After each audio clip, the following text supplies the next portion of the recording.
Okay, so this movie is about a drummer, and I am a drummer myself, and I was gonna just pick like a funny drummer joke and say it as the cold open, but there's so many bad ones on here that I had to just read a couple of them. What's the difference between a large pizza and a drummer? The pizza can feed a family of four. What do you call somebody that hangs around a band? A drummer. What's the best way to confuse a drummer? Put sheet music in front of him. Guys, I swear to you, drummers are real musicians, okay? Stop saying they're not.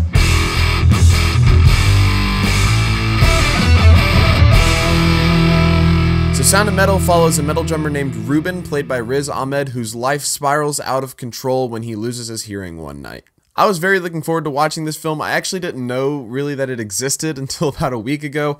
I read up that it got really great reviews out of festivals, really great comments, and it actually dropped on Amazon this past Friday, so I was very excited to watch it when I knew that it was hitting streaming services so soon. And I am personally a drummer myself, like I said in the cold open, and I love watching movies about drummers because film is my passion, film is what I'm pursuing.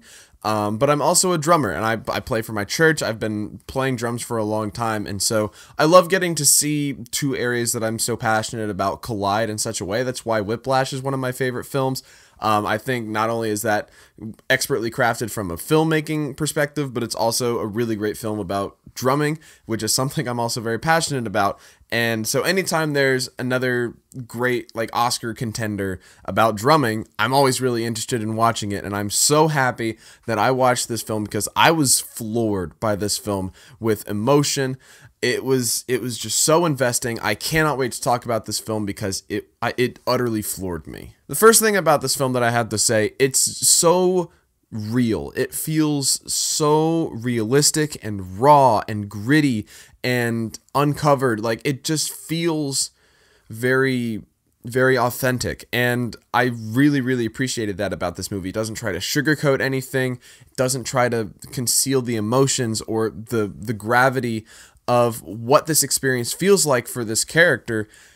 You feel how much it means to this character and how much it hurts what he's going through. And a comment that I read a lot online is that it does feel a little bit slow at times.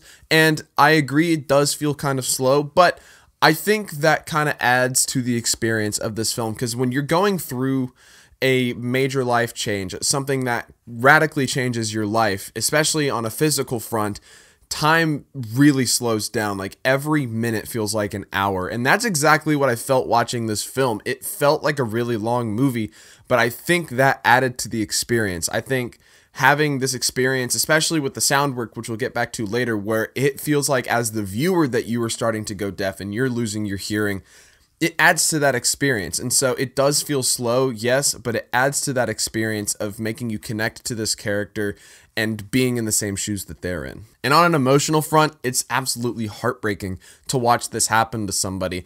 And especially in my case, because I am a drummer, I'm very passionate about drums, just like this character is. And honestly, losing my hearing is a very big fear of mine. I've thought a lot about, what if I lose my hearing from drumming? I honestly think I'm slowly losing my hearing from how much I play drums and how loudly I play drums. And so that's something that I've kind of had to think through a little bit, is what if I radically lose my hearing and I'm not able to hear? And what if I go deaf? How is that going to change my life? And to have a film like this kind of bring that to fruition, it's heartbreaking to see that happen to somebody, but it was really beautiful. It was a really beautiful story, and just how it played out and seeing just this story. And I don't want to say anything, so I don't want to get into spoilers, but it really was a beautiful story, as heartbreaking as it was. Another thing we need to talk about is Darius Marder, who's the director of this film. This is a directorial debut for him. He wrote on Place Beyond the Pines, which is a fantastic thriller movie, but this is his first director's credit on IMDb for like a feature-length film.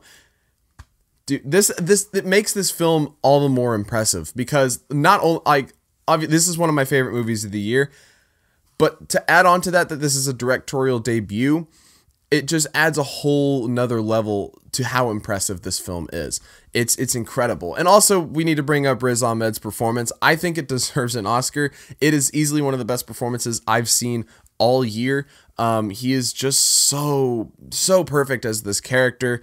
I think Riz Ahmed is continuously proving in Hollywood that he is one of the best working actors out there. I love watching him in everything that he's in, even something like Rogue One, where he doesn't play as huge of a role, but he plays a major side character in that film. I think he's really great in that movie, but to see him bring the amount of emotion that he does in this film is awesome. He definitely deserves an Oscar nomination.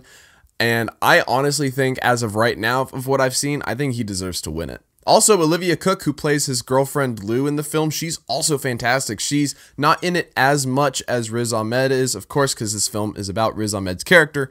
But Olivia Cook is also very, very, very good in this film. And she's probably not going to get nominated for an Oscar, but I wouldn't mind seeing that out of her either. But the real highlight of this film is the sound work. The sound is far and away the best sound that has come from a movie this year, even though The Invisible Man came out this year and I loved the sound in that. Tenet came out and I thought the sound design was really, really interesting. This is a film about sound, and so to have a film that uses sound in such unique ways, in such masterful ways, is fantastic. This is, like I said, the best sound that I've heard out of a movie this year. Like I said again earlier, it puts you in Ruben's shoes in this film. It makes you feel like you're going deaf because it'll put you in Ruben's perspective, and you won't be able to hear anything. You won't be able to understand what somebody's saying. You won't be able to hear things right. And it just adds to that experience. It makes you connect to that character so much more. And the sound is part of Ruben's character in this film. I love it. I think the sound editing is great. I think the sound mixing is really, really great as well. And what's great about that is, like, there's so many like quiet moments in this film, right? Because obviously he's going deaf, and it puts you in that perspective. And so a lot of things are pretty quiet for the film. But when you hear things at like a normal volume, like when you just hear normal dialogue and sound effects and stuff like that, it feels really, really loud when you're watching it. It feels overwhelming, which is kind of what it would feel like if you were going deaf and then you kind of got your hearing back for a little bit, which is not a very realistic scenario, but sometimes the sound calls for that. But it feels very overwhelming when you actually hear things at a normal dialogue with normal hearing. It's so overwhelming when I watched it, because I had my speakers up pretty loud. I like to have it loud when I'm watching stuff at home. It makes me feel like I'm at the theater, and even just normal dialogue just felt too much at times. And I think that really adds to the experience of this film. Now, unfortunately, I do see the Oscars snubbing this in a lot of different areas. I could possibly see Riz Ahmed getting nominated, and I could also see this movie getting a sound nomination, but beyond that, I don't see this getting any other nominations. I would love to see Olivia Cook. I'd love to see the cinematography, the editing. I'd love to see that all get nominated, but I just don't see that happening realistically. And that makes me really sad, because the Oscars, they have their front runners. They've already pretty much made up their mind what the nominees are going to be. But I would really love to see this squeak in and get some nominations. I'd love to see it get 4 or 5. But unfortunately, I don't see that happening. However, that's besides the point. You should all go watch this movie right now. I absolutely loved it, and I think you all will too. I'm going to give The Sound of Metal a 10 out of 10. Yeah, I'm going to be that guy. I think it deserves a 10 out of 10. And not just because it's a drummer movie, but I really do think it's that good of a film. And I think watching it over and over again over the years to come, I think my love for this film is just going to grow. That's going to conclude my review. Thank you guys so much for watching. If you enjoyed it, hit the like button, hit subscribe. I've got more reviews coming very soon. I'm trying to watch a lot more films before any Oscar nominations get announced. I'm also trying to watch a bunch of movies before the end of the year, because at the end of December, like I do every year, I will have my best movies of the year and my worst movies of the year. So stay tuned for that. Hit subscribe, hit the notification bell. You'll know exactly when I upload it. Thank you guys again so much for watching. I hope you guys have a great day. I'll see you in the next one.